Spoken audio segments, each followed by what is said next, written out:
Maayong adlaw kaninyong tanan. Hinaot pa unta nga ang Ginoo magauban kanunay kanatong tanan. Magapasalamat usab ako sa mga tawo nga mitabang aron nga mahimong successful ang atong Bible study. Atong Bible study karon bago nga libro kay nahuman na nato ang Lucas, Marcos, Juan. So karon atong tun-an ang libro nga Mateo. Sa dili pa kita magsugod, atong ihatag ang tanan sa atong Ginoong Hesukristo. Mag-ampo kita.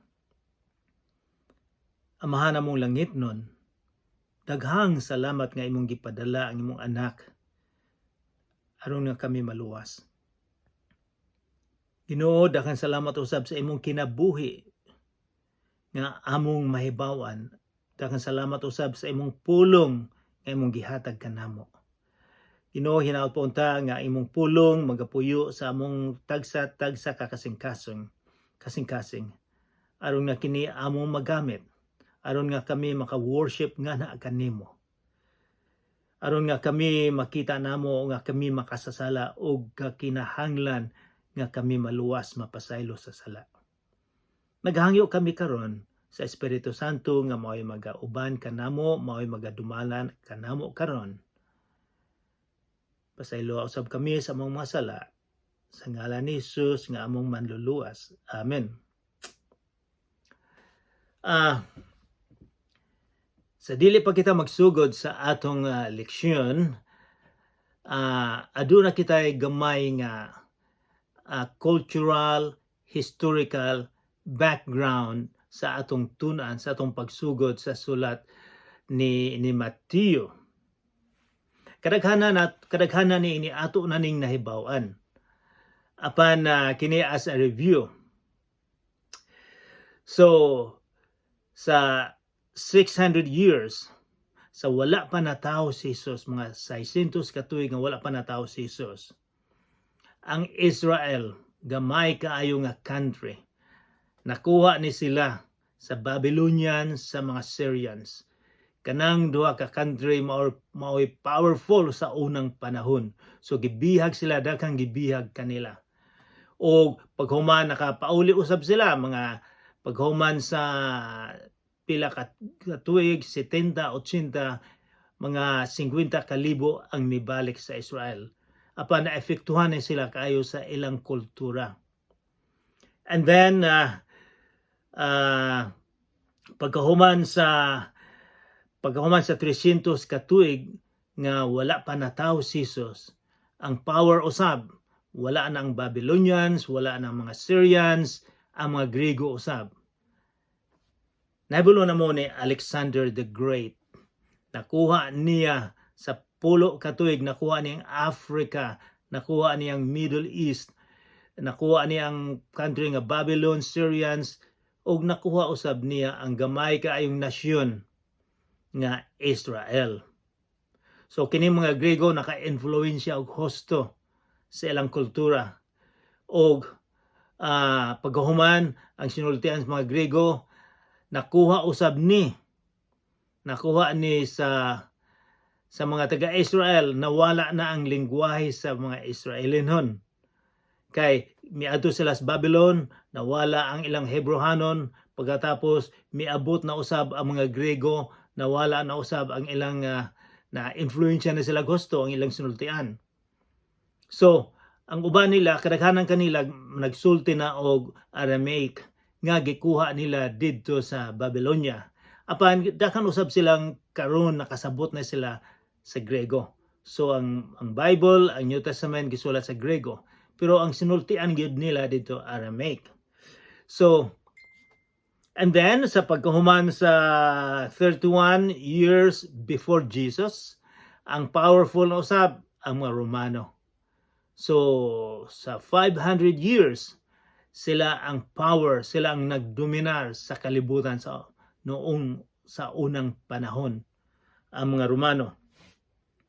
O nausab ang ilang lingwahe na apektuhan, ang tanan maka-epekto.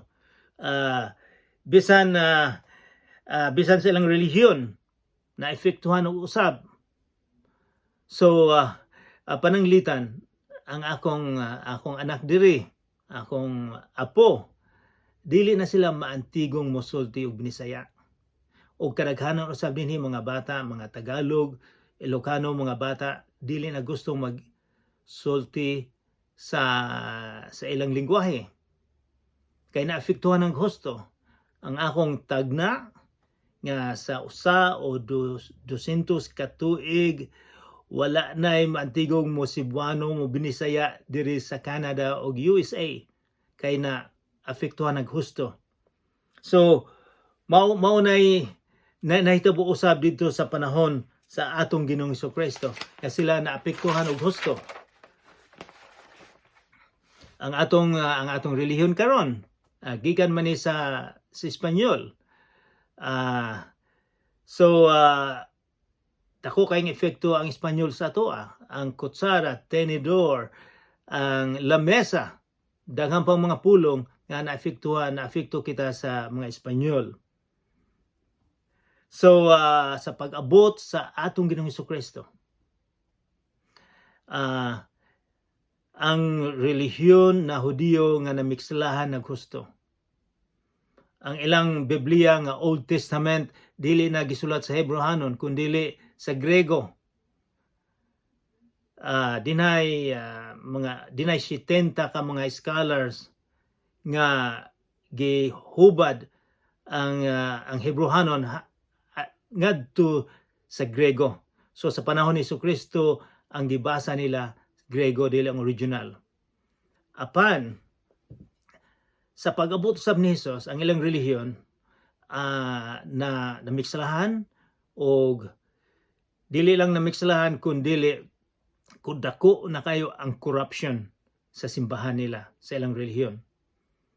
Di na mga Parisiyo, mga Sadusiyo, ug di na usa ka grupo nga essence. Kining mga tawo nga essence miingon sila nga hugaw na kayo, dili na tinuod ang ilang relihiyon, corrupt na kayo, so sila nagpalayo. Nagtago sila sa mga kuweba, sa mga caves. O didto nagsulat sila ilang gihubad ang Biblia na sa Hebrehanon. Nagsulat sila og ila kining gibutang sa banga og ila kining gisiraduan. Nahitabo na 2000 na katuig karon. Apan sa 1947 mga duha ka libo ka tuig dinhay mga magbalantay sa karnero nga nakita nila ning kuweba nga dinhay mga libro, mga scrolls. Nahibulo ba mo og ila kining gibaligya og kini nabasahan na pud ni ang nahitabo ang original nga writings ni Isaiah 2000 ka tuig karon pareho gyud. Walay nagbag-o sa libro sa Old Testament. So nakatabang usab kining essence nga sa mga grupo sa panahon sa atong Ginoong Jesucristo. So walay paglangay-langay, muadto kita sa libro nga Mateo. Sa New Testament, ang unang libro mao ang Mateo. Kadaghanan sa mga nagsulat sa unang panahon, ang ilang giuna gyud si Mateo nga mao ilang gibutang. Kinsa man ni si Mateo? Si Mateo usa ni siya ka kobrador sa buhis. Sa unang panahon, sa panahon ni Jesus, ang kobrador sa buhis mao ang tinamay sa katilingban. Daghang dili makipag-amigo nila, daghang nasuko nila, kay kini sila kolektador sa buhis o pasubraan nila ang buhis. Ilang ibulsa, daghan silang ibulsa nga buhis, nga kwarta. So kini sila walay malipay nila. Apan ang atong Ginoong Jesucristo adunay nakita ni Mateo.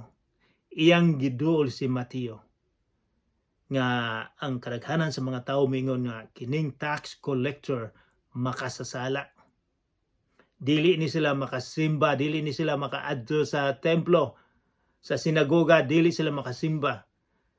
Apan si Jesus iyang giadto, iyang giimbita nga mahimo niyang disipulo kini si Mateo. So si Mateo nagsulat siya may tungod sa kinabuhi sa atong Ginoong Kristo. So mao ning atong tun-an karon, ang gisulat siya ang nakadungog, siya ang nakakita sa atong Ginoong Kristo. So saligan gyud nato mo salig kita gusto kay ang nagsulat niini nakakita, nakadungog sa atong Ginoong Kristo. Atong sugdan sa Kapitulo 1, versikulo 1, ang kagikan ni Kristo, hain man gikan si Jesus.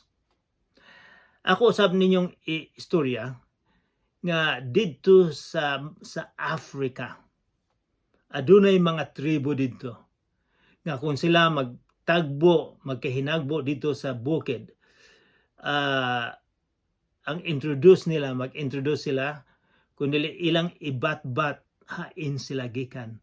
Mga 50 kalulo ila nang i-memorize nga sila gikan didto.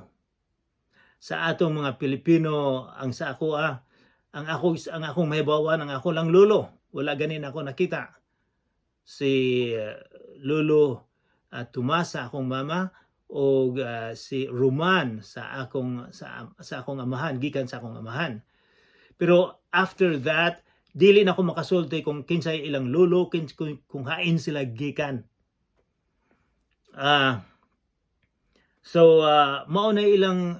Maunay sitwasyon gyapon nila sa mga Hudiyo nga ilang i-trace up kung hain sila gikan. Kay ngano man ila maning i-trace up? Kay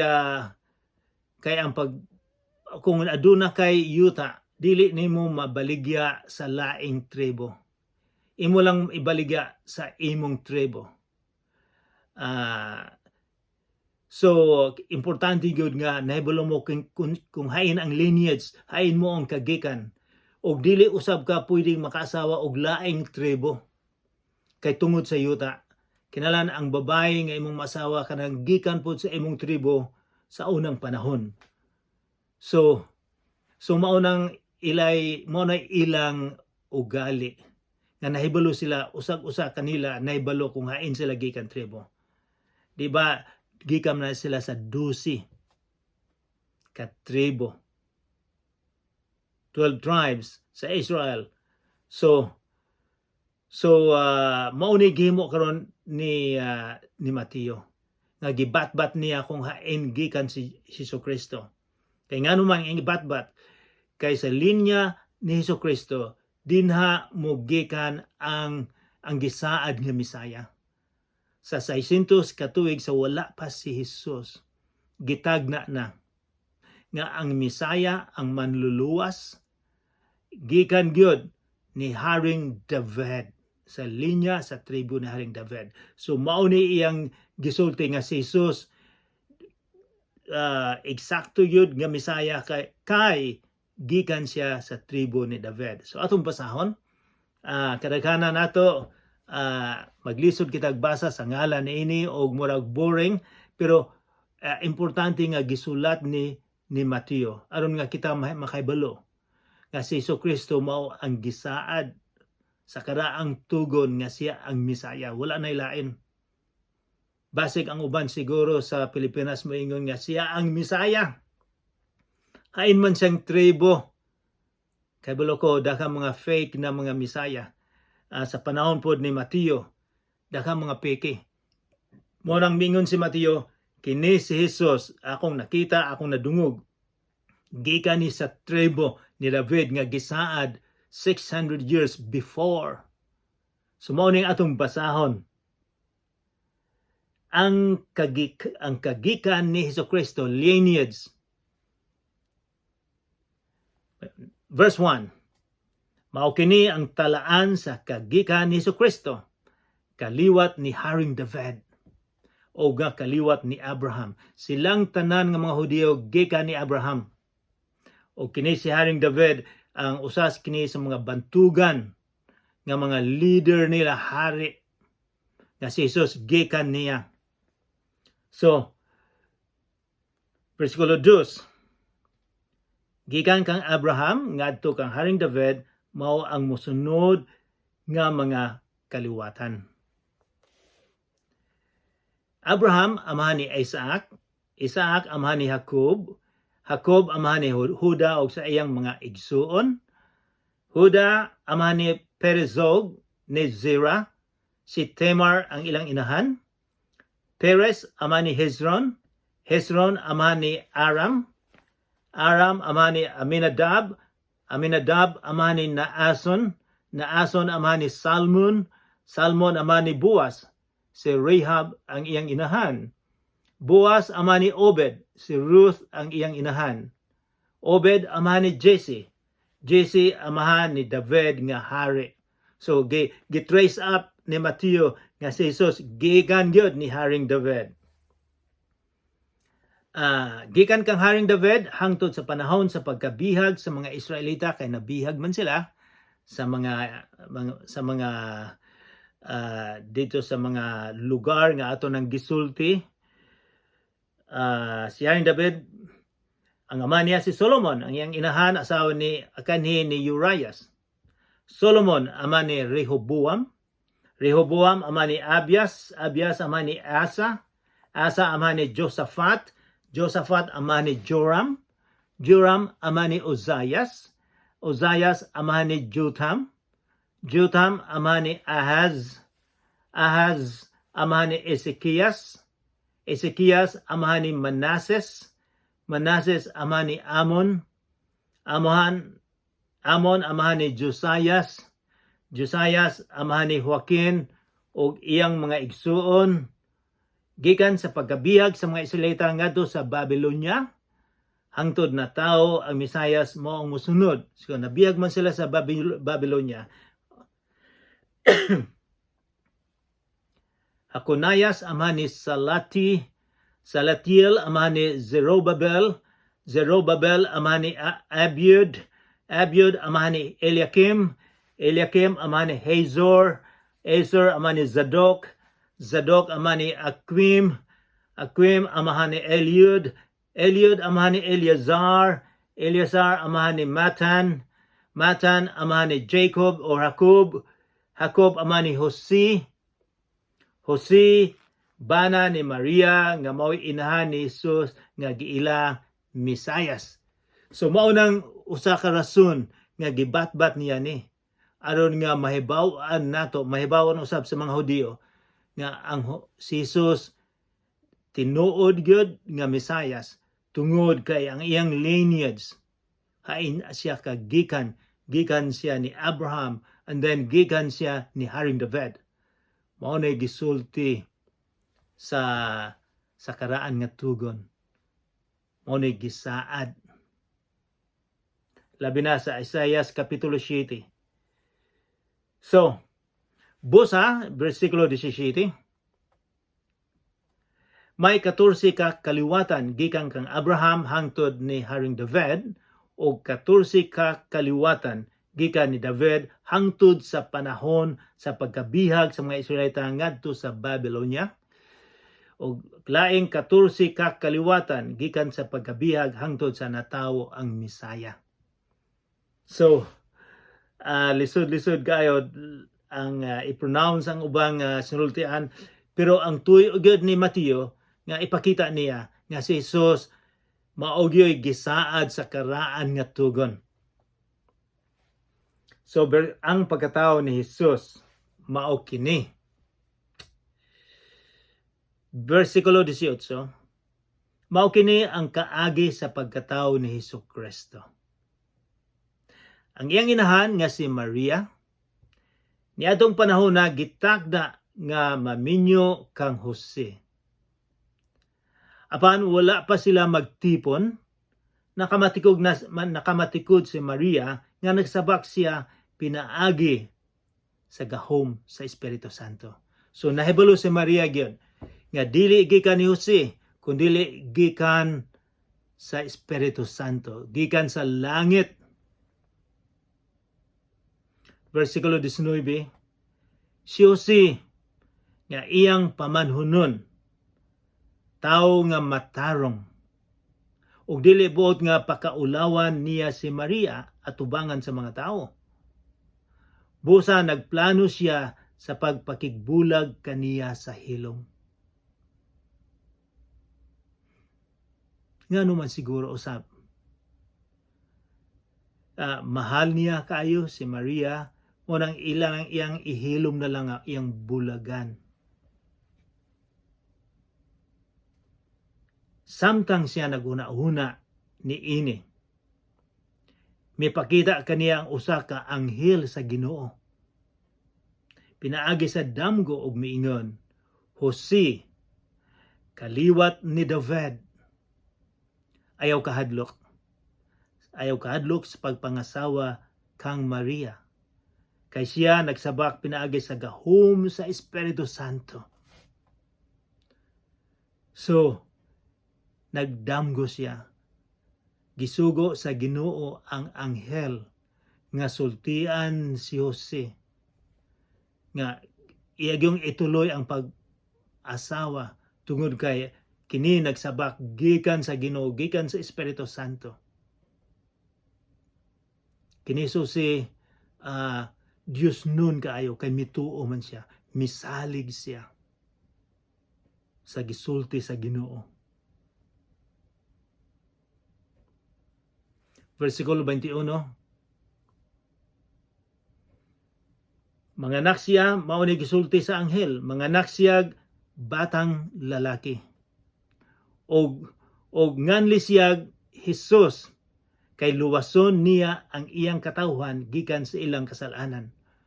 So, maunay tuyo nga gipadala sa Ginoo ang iyang bugtong nga anak, nga ang Ginoo nagpakatawo dinhi sa kalibutan. Unsay tuyo nga luwason niya kita sa atong mga kasalanan. Ako makasasala ako. Kitang tanan makasasala. Walay tao nga moingon nga wala sila'y sala. Ang ubang sala makita. Ang ubang sala nasa huna-huna lamang. Apan kitang tanan nakasala. So unsa may himuon, makapasaylo ka ba sa imong kaugalingon, sa imong sala? Makapalimpyo ka ba sa imong sala? Nakita sa Ginoo na walay tao nga makapalimpyo sa iyong kaugalingon, nga walay makapalimpyo sa sala. Mao nang siya gyud tungod sa iyang dako kaayong gugma, mianhi siya. Siya ang nagbayad sa atong sala.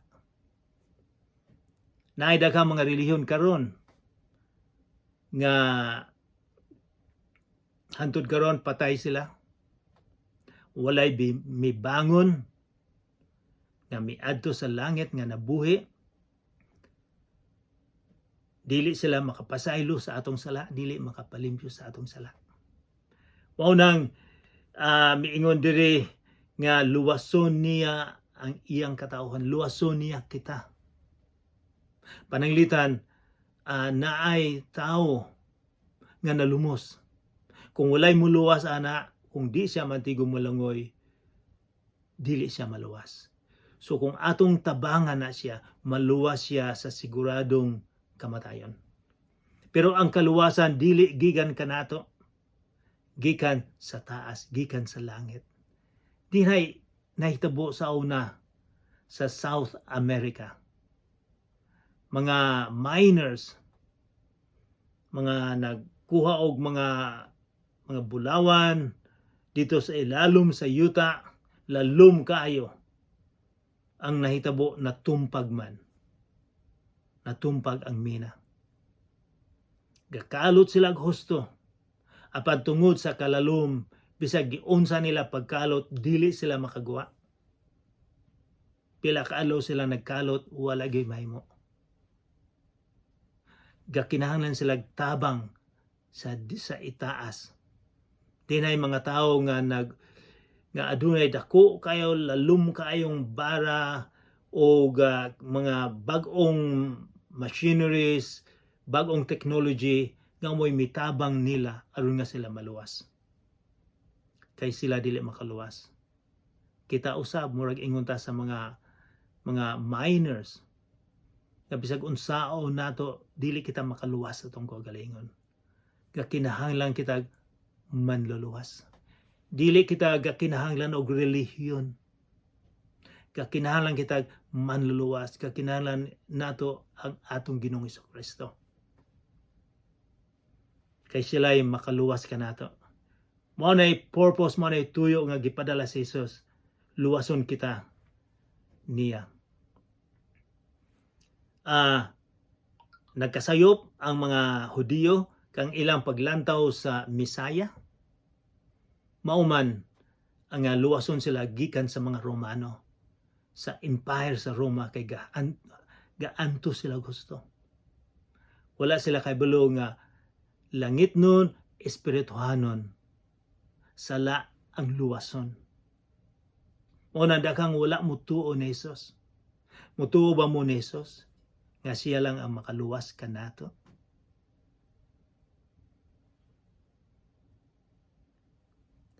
Versikulo 22. O kining tanan nahitabo aron matuman ang giingon sa Ginoo pinaagi sa propeta. Sa propeta sa mga karaan nga tugon gisulti na 600 years ago before the birth of Jesus Christ. 600 BC. 23. Nakuha ni sa Isaiah 7. Ang usa ka putli nga batan-ong babay magsabak unya manganak og batang lalaki. Nganan siya Emmanuel, sa ato pa ang Dios uban kanato. Ang Ginoo uban kanato, mianhi ang Ginoo. Busa pagmata ni Jose, gituman niya ang gisugo sa anghel o gipangasawa niya si Maria. Naibalo ba mo? Si Jose o si Maria, mga ordinaryo lang mga tao, mga pobre lang ni sila nga mga tao. Wala nagpakatao ang Ginoo sa mga sikat nga mga dato kayo. Mga religyoso wala. Si Jesus nagpakatao didto ni Maria, ang familia nila, mga ordinaryo lang ng mga karpentero.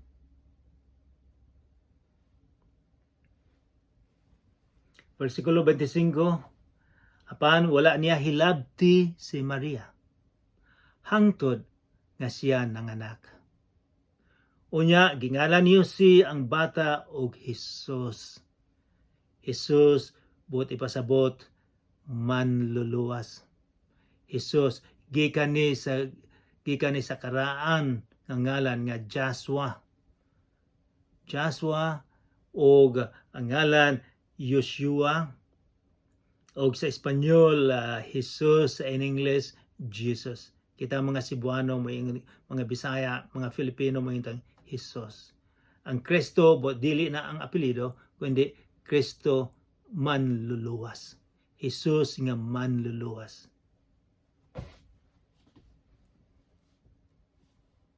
Mga kaigsuonan, mutuo ba mo? Musalig ba mo sa atong Ginoong Hesukristo nga nagpakatao aron nga kita mapasaylo sa atong sala? Kadaghanan kanato siguro makaingon nga ang sala nako dako kaayo na, walay makapasaylo. Apan nahibalo ako nga daghang mga tao nga makasasala nga nabag-o sila sa dihang nangayo sila pasaylo, naghinulsol, ilang giimbita ang atong Ginoo nga mosulod sa iyang kasing-kasing. Nabago ang tao. Walay lay makabago kanimo o kanako. Ang atong Ginoong Hesukristo lang. So akong ihangyo kaninyo nga mosalig kamo sa atong Ginoong Kristo. Daghang salamat, mag-ampo kita. Amahan namong langit noon, daghang salamat nga ikaw mianhi dinhi sa kalibutan. Aron nga aduna kami chance, aduna kami paglaong mga makauban nga kanimo nga makapuyo din sa langit. Ginoo, hinaot po ang imo kaming tultulan, imo kaming tudluan nga kami makasasala, nga kinahanglan og manluluwas. Nga kami mahibalo nga ikaw bisag unsa ka itum sa among sala, imo kaming mapasaylo. Ginoo, hinaot po ang pasaylaw mo kami sa among mga sala. Sa ngalan ni Jesus nga among manluluwas. Amen.